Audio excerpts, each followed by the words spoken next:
hand went up in the back of the class. Yes. Yeah, I said, desert. I said, okay, let's put it on the board, desert. I said, okay, let's say another thing, besides the desert, what comes? What else comes?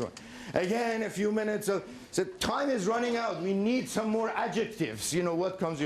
Another hand goes up and says, camels. I said, okay, camels. And of course, another hand in a few minutes, and then oil, And I had to remind them by then. I said, we are talking about the civilization of nearly 1.2 billion people. Can you mention a single name that comes to mind? Can you mention a single city? Can you mention a single dynasty, a writer, poet, scientist? I mean, besides desert and camels and oil, you have to have somebody in mind. And somebody in the back, of course, half jokingly said, those towel heads in the desert who are running around. So these are the 4 adjectives, and we had to put it. The vast desert as the environmental setting, then the only creature running around in this desert are camels, of course, and then, of course, the only thing it offers to the world is oil. And it's very interesting because only few countries in the Islamic world actually have oil, but that's besides the point. And then, of course, all these towel heads running around. So the image that they have basically, from, you look at the K-12 students and many students who come to our classes at the University of Montana, is that these people are basically irrational fanatics living in a desert. They get up after breakfast, they go and burn some US flag, they take a lunch break, then they hijack planes, then they chant some, incomprehensible slogans, and then on and on. And really, when you look at it, Islamic world, especially after the fall of communism, has become the other, meaning the other serving as everything that we don't want to be and we are not. We are democratic, they are completely tyrannical. We are scientific, they are irrational. We are people of humane and compassionate, feelings and approaches. They are completely into killing and death culture, martyrdom culture is their culture. So the fact of the matter is we live in this world of, total, of course, misunderstanding between the two of us. And I have to tell you, and this is what I expressed when they invited me, I have to express my deep skepticism about even giving this talk, because while we are giving these talks, Fox and MSNBC and CNN and ABC and CBS and NBC are polluting the minds of average Americans on a daily basis, bombarding our living rooms with what is construed as information, but for the most part is not only disinformation, is actually perpetuating stereotype and ignorance. And this is the battle we have. The classroom of, 60 people versus TV channels beaming into our living rooms to millions of people. Are we going to ever win this battle? I truly doubt it. I'm very skeptical about the entire project, but we do it anyway because I'm frustrated and I have to vent it somewhere. So here I am and I'm with you now. I think the first element that we have to look at it is after 9/11, of course, the first question that was asked was, why do they hate us? This was the first question that was asked over and over. And it was a very interesting response after 9/11. After these tragic events which brought so much death and destruction, people went and started thinking about this question, and their immediate response tells us something about not only the deep sense of ignorance at the K-12 level, but at the societal level. Everybody went and started buying a copy of the Quran, the Holy Book of Islam, which says something about where we are in this country. Why do they hate us? Let's read their holy book. And I was actually, a few weeks after 9/11, I was actually driving, and on NPR, National Public Radio, there is this program, and he said, the interviewer is asking, do you know which book is selling in thousands of copies? And no guess, what is it?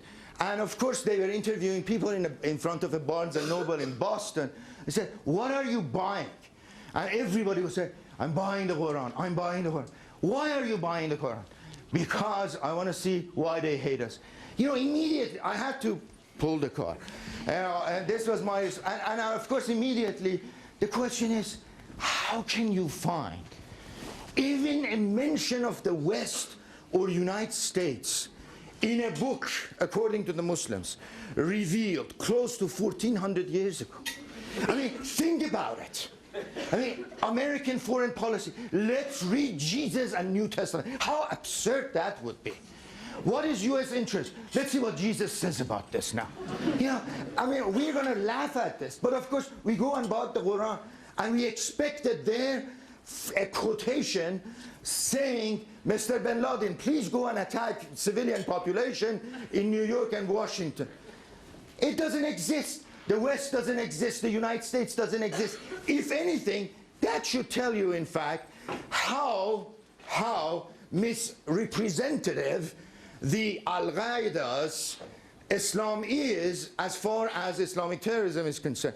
That is, they have taken this book, of course, they can pick up, you know, verses and lines from here and there and use it to justify. But to have a mention of terrorism or United States or present-day politics is absolutely absurd. The second thing, which is very important, is if you want to answer that question, which is, why do they hate us? Why are we always looking at their holy book or their religion?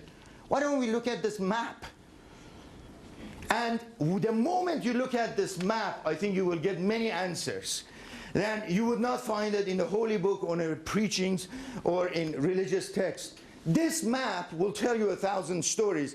And the first story it will tell you is that the name Middle East, which is constantly referred to, is itself a fallacy. People in the Middle East, you will never go to, I don't know, Amman, Jordan, or Cairo, Egypt, or Kabul, Afghanistan, and say, where are you from? I'm a Middle Easterner. If you're in Kabul, you never call yourself Middle East. Middle of which East?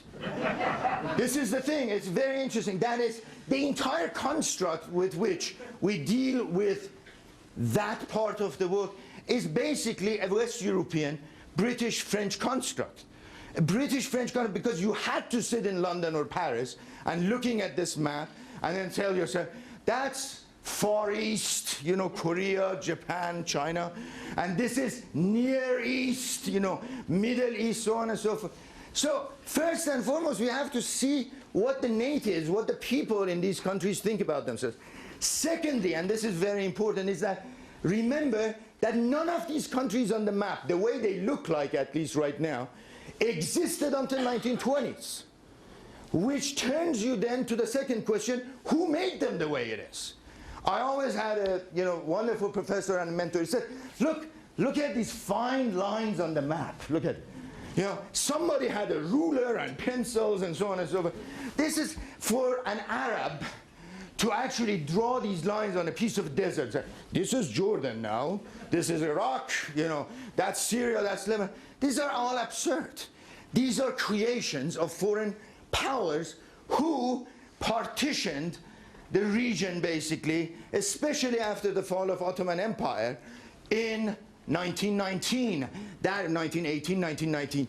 That is, they actually took over the region and partitioned it according to their own geopolitical economic interest. And this is, if you want to ask, why do they hate us? Perhaps historically, we need to go back and ask yourself, what would you feel if tomorrow you woke up, and I always tell my classes this story, so you know this, if after this class, for example, we went to get something to eat in downtown Missoula, and suddenly on the bridge on Clarkford, you would always see, a group of, agents with a set of uniforms with a flag standing on this side, and a set of other soldiers, agents, with another set of uniforms sitting on the other side of the bridge. And as you try to cross the bridge, they would say, passports, please. So, excuse me? Are you mad? Are you insane? No. Last night, the Canadians and the Mexicans occupied Missoula. And what happened was that from now on, where do you live? Where do you live? On South Hills. Well, starting today, you guys are South Higginians. And this is your passport. This is your flag. This is your new identity. And how about those guys? Those guys are Missoulians. And guess what? For the Missoulians, we parachuted a king from Argentina. And for North Guineans, we brought a president from Honduras. No insult to him, friends from Honduras. And this is the reality you live in. This is what happened. And today we are sort of looking and saying, why do we have so much problem in Iraq? Because you have a problem in Iraq because the genius British sitting in London thinking they know everything so well, and they had studied the cultures and said, let's create this country, Iraq. They in fact had a debate over what to name it for a long time. And they patched up basically 3 former provinces of the Ottoman Empire, and they created a country out of it, which is called Iraq. Part of it was completely non-Arab, the Kurdish region in the north, which is centered around the towns of Mosul and Kirkuk. The part of it had a very different identity, though predominantly Arabic speaking, but it had a separate religious identity, the area that we call the Shia area in the south, and had much more loyalty to their religious leaders, the people we call Ayatollahs.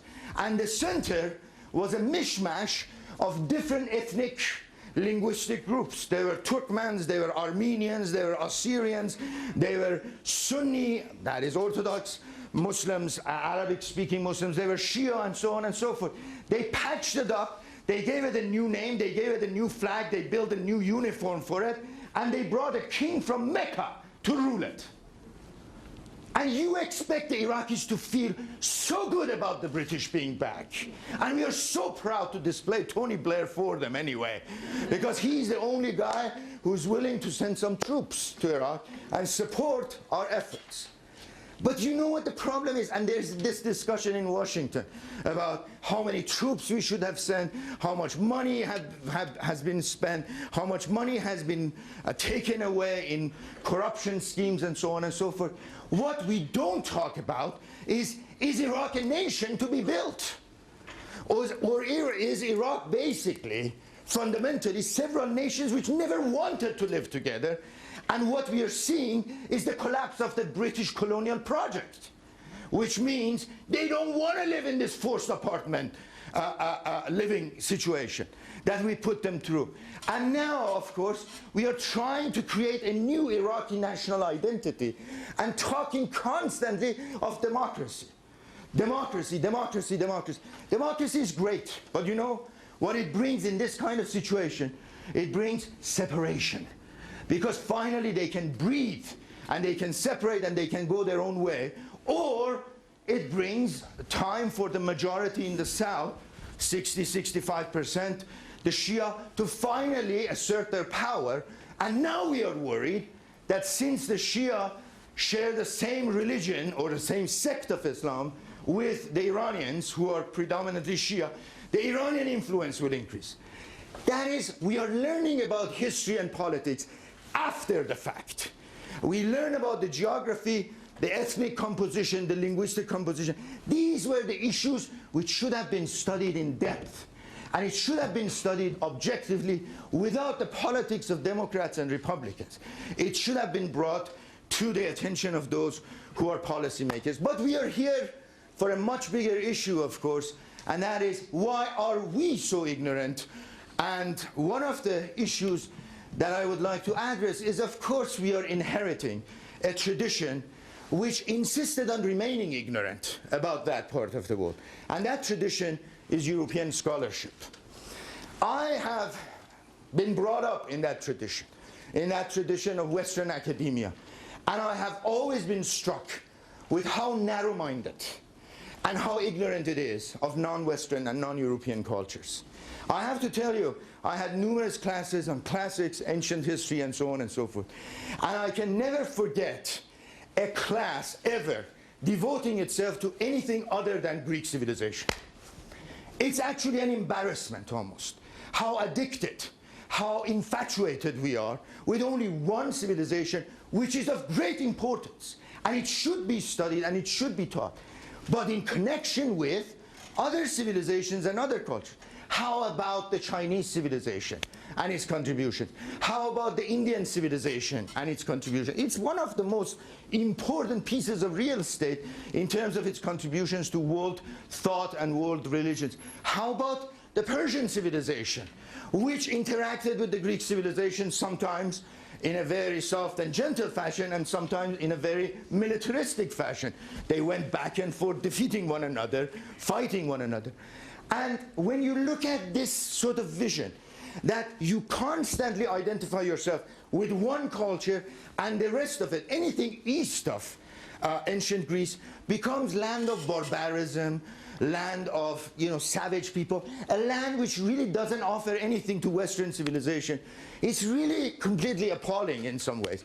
And to think about it, that right east of the ancient Greeks were the ancient Persians, the people I come from originally. And of course, their civilization and their history is always taught from the Greek perspective. That is, you always think about them in terms of what Herodotus or other historians, Xenophon and so on and so forth, have told about the Persians. Of course, it's not going to be very complimentary. What about learning ancient Persian? What about learning ancient Persian history from the Persian perspective? Would be a very different thing. But how many people know ancient Persian? Do we have a department in academia which would even focus on that? Or are they just a non-entity and we know them from their defeat in Marathon, for example, or Thermopylae, where they were defeated by the Greeks, and that's what we always talk about. And it goes on to a latter chapter, and I'm making a big jump. That is, with the emergence of Islam, the same kind of attitude. Islam is never thought of as actual descendant of the Judeo-Christian tradition.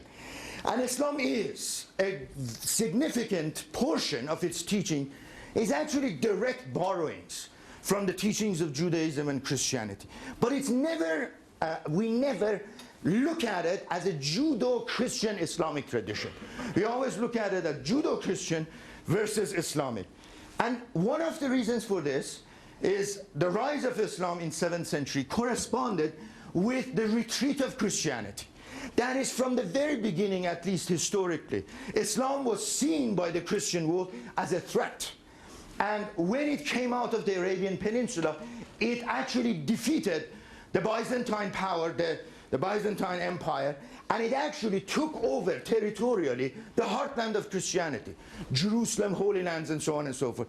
This was not Buddhism, way out there. This was not Hinduism, way out there. It was a younger brother threatening an older brother, taking over its territory, taking over its population, converting Christians and Jews to the new religion. That is why the bitter taste was there from the very beginning historically. It actually challenged, it actually occupied, it took over pieces of territory which belonged to us, the Christians. You see this repeating itself, of course, and I cannot go over each chapter, but for example, with the whole question of crusades, which is another fascinating chapter. It starts really in late 11th century with the arrival of Turkic nomadic tribes into what was at the time Asia Minor or Anatolia. And the push after the Battle of Manzikert or Malazgirt, which pushed the Greek power into the West and actually forced the Greeks to appeal for help from Rome, from their enemy within Christianity. And the beginning of crusading is therefore a response to the Turkish Islamic threat. Once again, the common denominator is a threat. It's a fear. They are coming. Turks are coming, Muslims are coming, and so on and so forth. This whole set of mentality is of course reproduced with the emergence of the great Ottoman Empire.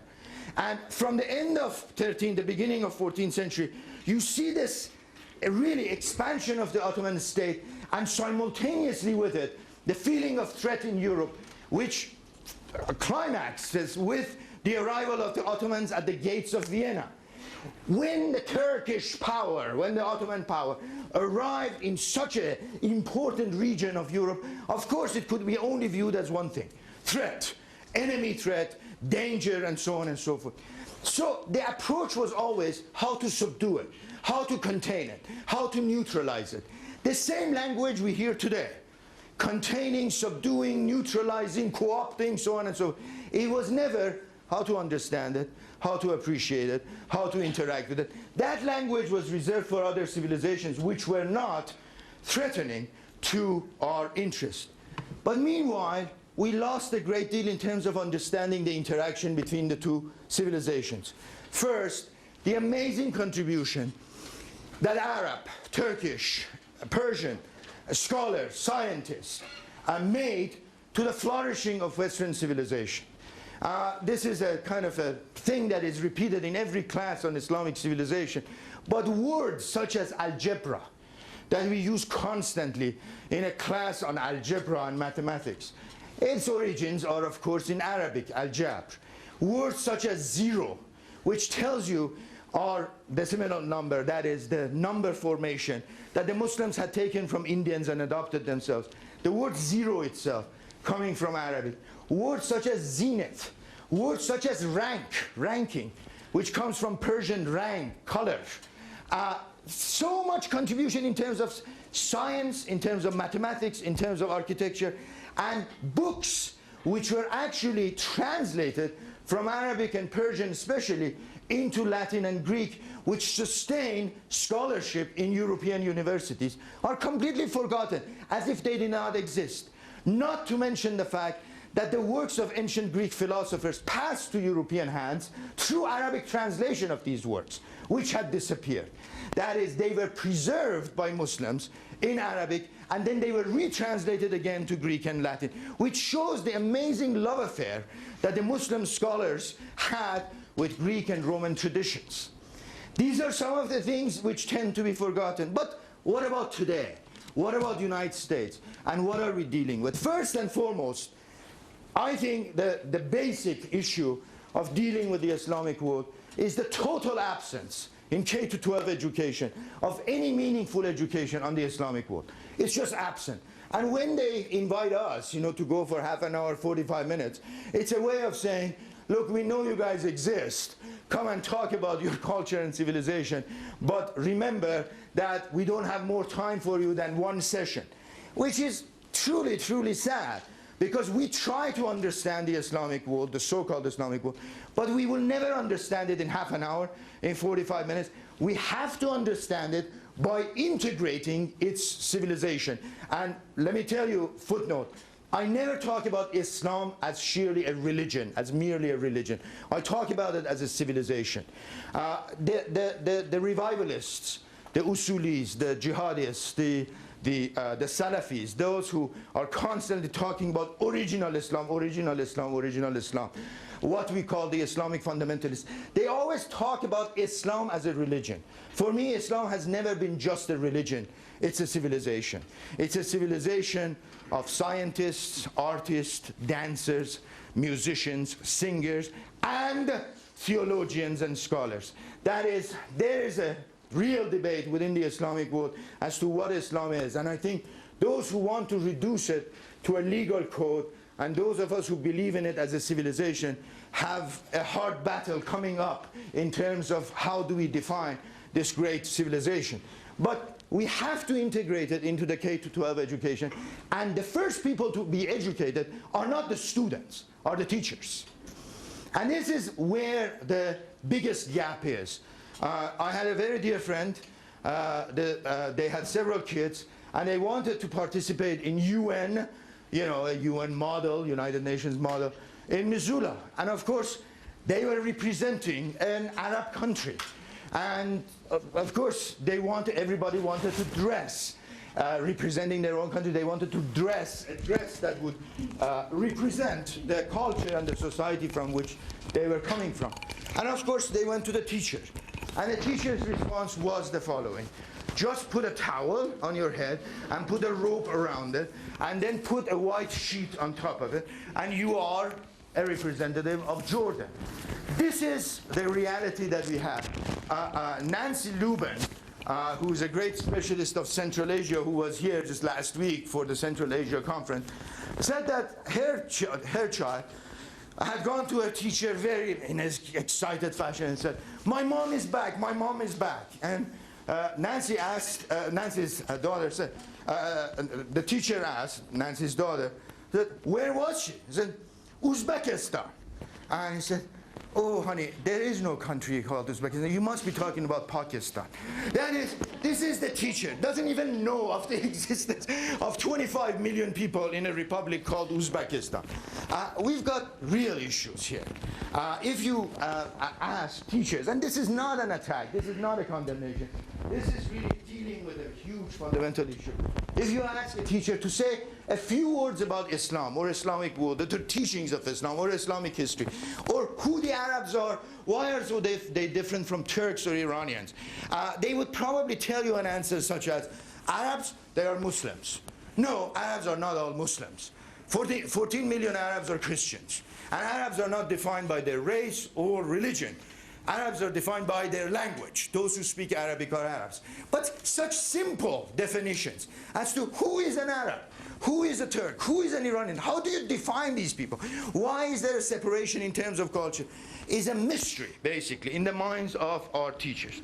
The second thing, and I have to tell you because we operate in a very TV-oriented, website-oriented, internet-oriented culture, is I know that we have less and less time to pick up a newspaper, such as Christian Science Monitor, for example, and read it, which has fabulous articles. More and more we rely on websites, more and more we rely on TV channels and so on and so forth. For information and knowledge, the only way that I have come to, and I'm sorry to say this, is turn off the TV. That is, if you really want to learn something, TV is not going to be the source of it. Unfortunately, the majority of websites are not going to be the source of it. They provide you with some information, but the way they present the information is such, it's so much out of context, that instead of providing us with knowledge, instead of providing us with some understanding of the situation, they actually reinforce stereotypes. So, for example, they show a scene, Israelis, Palestinians. Typically, Israelis are running around in the back alleys, Palestinians are throwing rocks and, throwing bottles, and it blows up. And, as soon as you watch this, especially for the people who have not seen it, as soon as you see it, you say, these people are absolutely insane.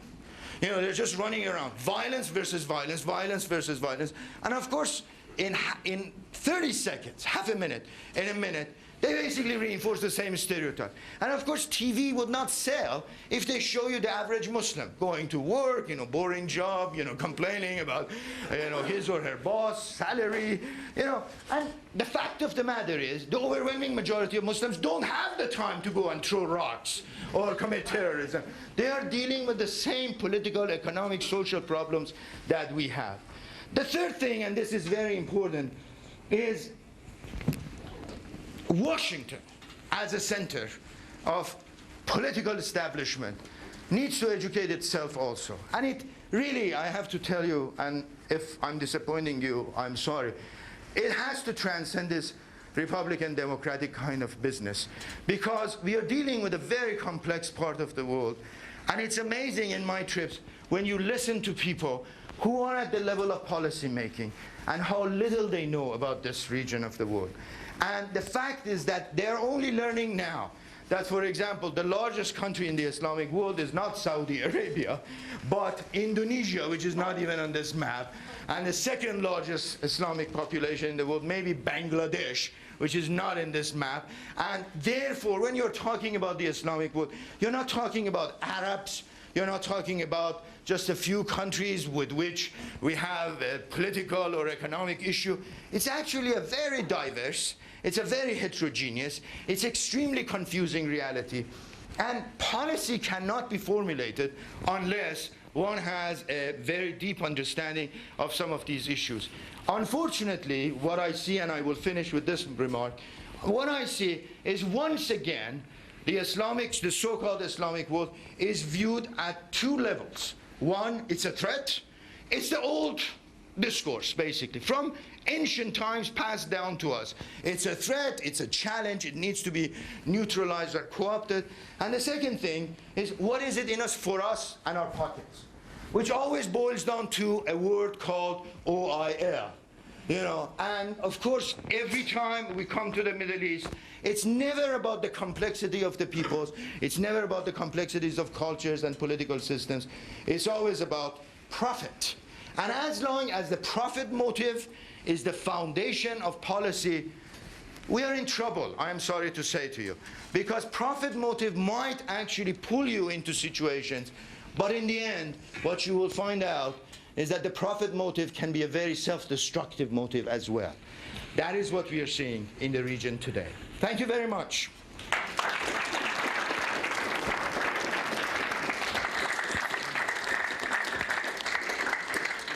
Open to any questions. Please.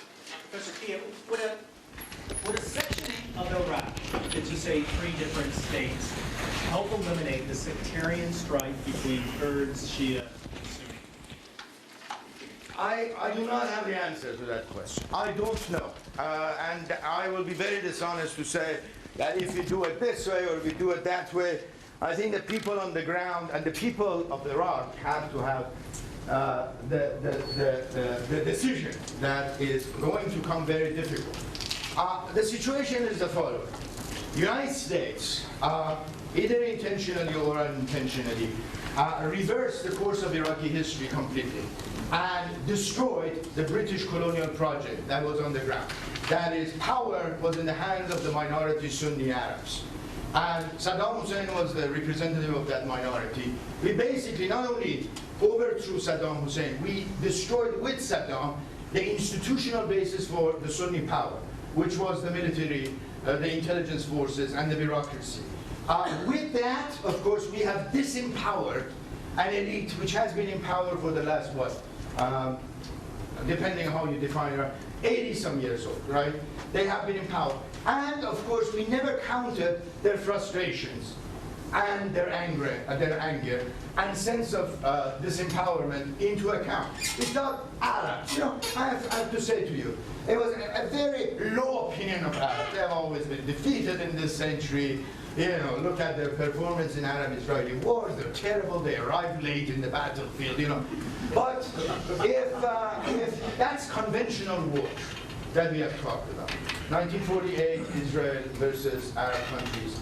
1956, Egypt versus England, France and Israel. 1967, Jordan, Syria, and Egypt versus Israel. These are all governments, Arab governments. We should have learned from the experience in Lebanon that Israel had. There, Hezbollah, a militant armed Shia militant organization supported by Iran and Syria, actually did inflict a defeat on Israeli forces. This was a very, very painful experience for Israel. And today we see the same kind of insurgency model in Iraq unleashed against US forces. We did not learn from Israeli experience in Lebanon. We thought that the Sunnis would lay low and everything would be fine. Didn't happen. An elite, a population which has been the privileged population for the last 80 years or so, cannot be just disempowered and we expect them to cooperate. They will not cooperate. And the reality is we have created a new reality on the ground. The new reality on the ground is that the Shia are in power. And the Shia have political, social, familial connections with Iran. Iran's influence has expanded dramatically. Iranians are actually running part of the show. Ayatollah Sistani has an Iranian passport. He doesn't even consider himself first and foremost an Iraqi. But they're Shia on both sides of the border. He has family on the Iranian side, he has relatives on the other side, he has political connections. And right now to reverse what we have done and bring back the Sunnis, it's dreaming. It's already done. For the North, I think the Sunnis and the Shia, both I think agree when you talk to them, that the North is gone, basically. I mean, the Kurdish separatist movement, whether it's going to be autonomous or independent, it's going to be something Kurdish.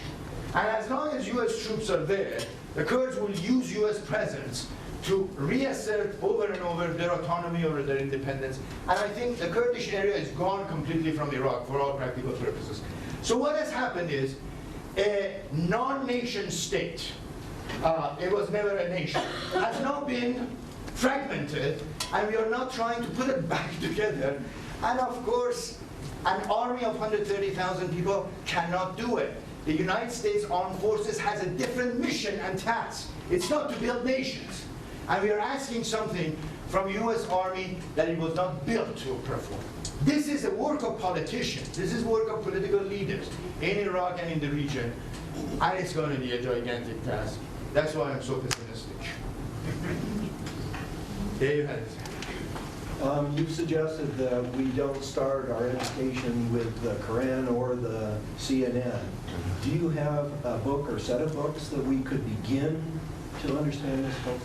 I think, first of all, I have to tell you, studying the Quran is absolutely essential, but not to understand the Muslim anger toward the West. It has to be read in the context of its own time.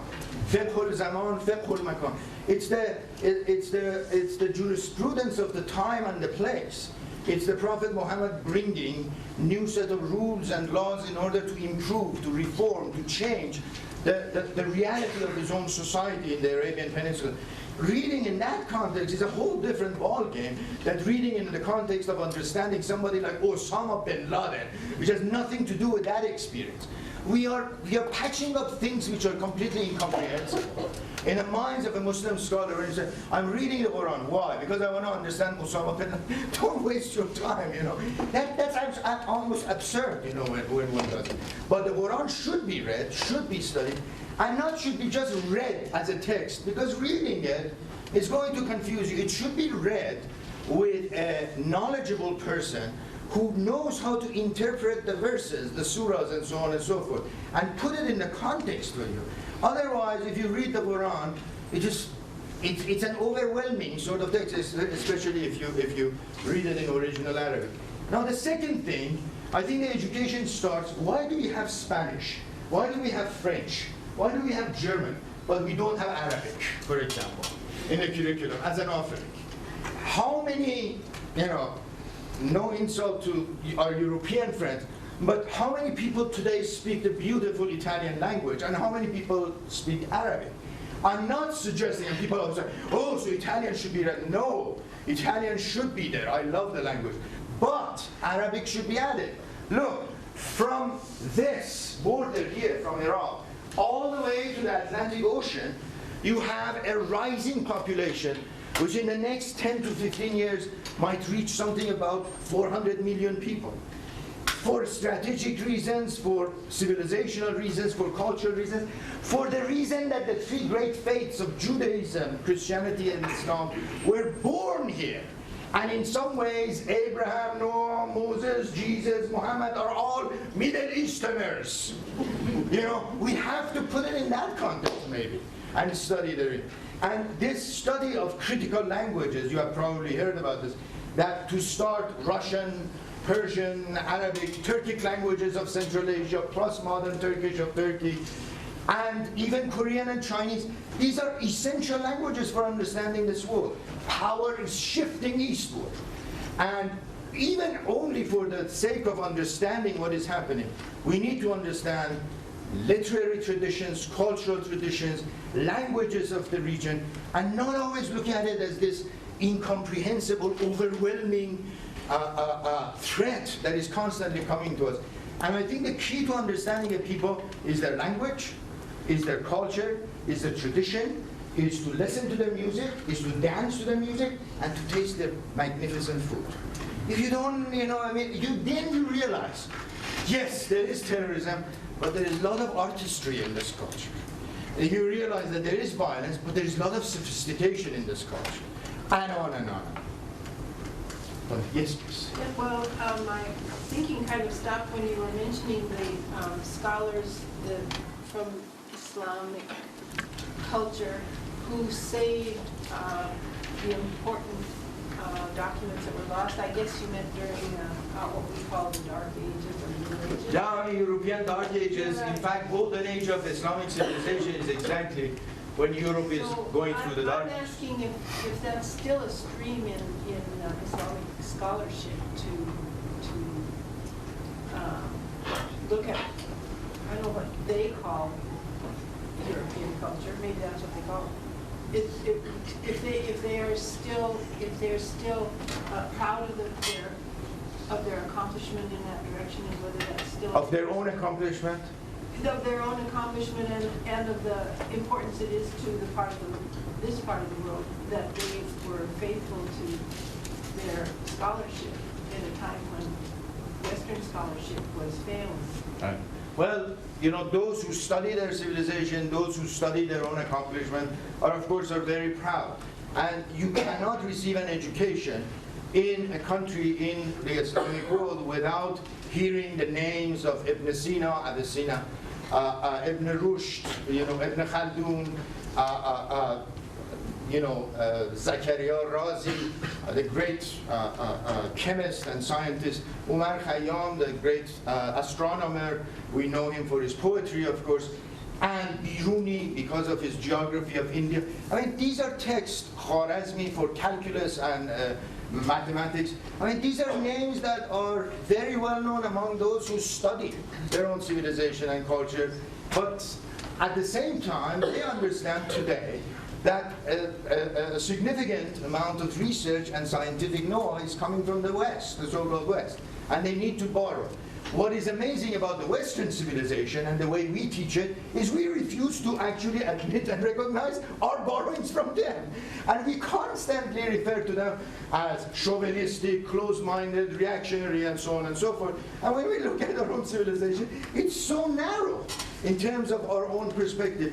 Only recently, you know, we are now talking about, for example, the Greek culture's need in the ancient times to interact with Egyptian culture. So much borrowing from North Africa and Egypt, so much borrowing from the Persian culture, and so on and so forth. It's only now that the door is opening. But you ask anybody in my former department, history, whether they have even studied, let's say, other traditions outside of Greek and Rome, I would bet you they would say no. And this is the tragedy. And we call this knowledge, right? I mean, it would be considered a joke to actually take two civilizations, Greco-Roman, and say this was the world civilization or this was the basis of Western civilization. Is the world civilization today that way, or is it very mixed and heterogeneous the way we see it? Of course, it was the same at that point. Why do we study Silk Road? To understand what the Chinese contributed to Western civilization. Paper, for example, which was not used in other parts of the world, and it was taken from China through Central Asia to Middle East to Europe. And the contributions are completely unknown in the West. Could you comment on the current status in Iran of the moderates, also the popularity of its current president, and also what Americans should fear or should not fear about their talk about nuclear weapons? I was hoping that the question of Iran would not be brought up, so I didn't see through it. But, of course, you should have brought it. Iran is a very complex situation.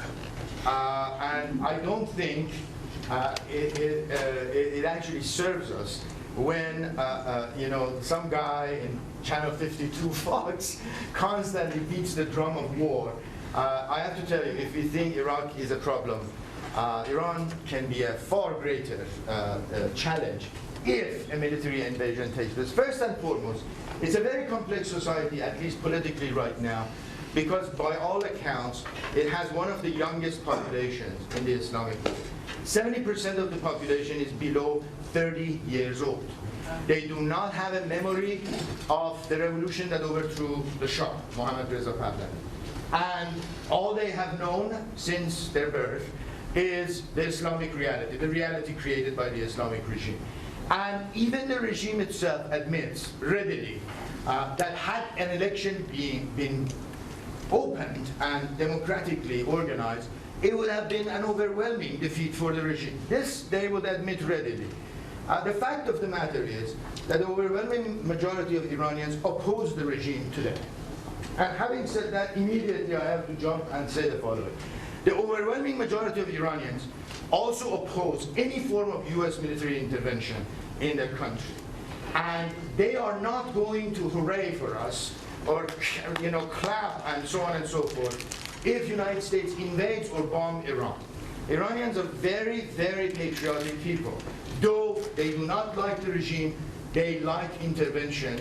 They dislike intervention as well. So it's a very risky scenario to constantly talk about military means to deal with a very complex reality. Afghanistan is not settled, Iraq is not settled. To add Iran to this, we are talking about throwing a grenade into the room and running away, because it's going to blow up in our faces and it's going to be very, very dangerous. Second, and this is very important, Iranians take this, and I say Iranians, I'm not speaking on behalf of the Iranian people, but the ones that I talk to weekly on the phone or by email and so on and so on, they look at this as a question of pride and a question of stopping the threat. Their argument is, had they had this bomb, Saddam Hussein would have never attacked them in 1980, and there would have never been a war from 1980 to 1988, which killed almost 1 million Iranians. That is, the bomb is not to threaten or to attack anybody, but to defend themselves against a potential attack from a neighbor. Whether we believe it or not, that's another issue. They would also tell you something else. You have lived with a crazy guy in North Korea for how many years, right? You have lived with India and Pakistan for how many years, right? And what about Iran having a bomb? Iran would immediately throw a bomb at Israel or the United States tomorrow. It would have been absolutely suicidal. It would be attacked and obliterated. So the bomb is a question of pride and defense. That's how it is sold to the Iranian people. And I have to tell you, liberal Iranians, conservative Iranians, leftist Iranians, who are completely opposed to this regime and have fought the regime in a far greater fashion than we have, they all like the idea of having it. It's a national consensus that Iran should have it if others have had it and it has been tolerated. This is where it stands. So the unpopularity of the regime should not be used to push the political situation into a confrontation. They are potentially allies of a secular, moderate Western idea of Iran, right? They like that idea. But they will be our opponents if we take that and say, okay, we're going to invade and help them come to power. It's not going to work. Iraq has shown us that it doesn't work. This one doesn't work either. I think we're out of time. Yes. Yeah, just one more. One more. Do you believe that the power and influence of Western diplomacy will still exist in the future and the degree that it has today? Power of Western diplomacy. I mean, where? I mean, the question is, which country are we talking about? Specifically, Western diplomacy. Western diplomacy, I have to tell you, Iran is a good example. And this is, I'm translating word by, I mean, not word by word, but paraphrasing. When France threatened Iran, for example, if Iran develops its nuclear, we're going to go and strike against Iran. And the Iranian response is very interesting. To the United States, it's a very serious response. They always comment that the United States said, we do not respond to the Gurneys.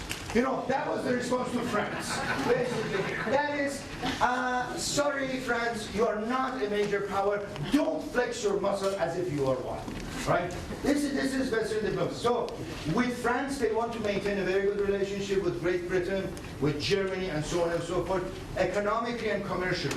But to think that the British or the French or the Germans can then use that as a way of getting concessions, they are dreaming. It's not going to happen. That's 19th century. It's not going to repeat it now. The United States, I have to tell you, has huge clout. Even today, when its popularity is rock bottom, basically, I don't think the United States has ever been unpopular in the region as much as it is today. But despite that, it has a lot of power. The power comes from the following. First, it's still considered to be a superpower of serious flexing muscle power, real power. It has a military, it has a giant military presence in the region. It is respected, believe it or not, deep down by many educated people in the region. If you ask an average Arab, Iranian, and Turk, despite their feelings, where do you want to send your children? They would say, US, right away. They still respect this country for the amazing educational system that it has. They have an amazing respect for individual Americans. The thing to do is, of course, to understand that we have been using the military muscle, I think, a little bit too much there is a need to diversify this foreign policy from just sheer military to diplomacy to cultural interaction. And I have to tell you, the kind of money that we are putting in the military, a portion of it could be going to training programs for Turks, Arabs, Pakistanis, Central Asians, and so on and so forth, bringing them here, showing them the real Americans. Every night, what they see on their TV sets are jet fighters bombing, Iraqis getting killed, Afghans getting, torn into pieces. They need to see real America. By real America, I mean all of you, I mean Missoula, and when they come, I think Betsy knows this about the Pakistanis who are here. I have to tell you, and this is the story, I've said it, they come here, they see the Americans, they interact with America, they fall in love with this place, and they realize the CNN America is very different from real America. That's what we need to invest in, I believe, in order to change the hearts and minds. Thank you very much.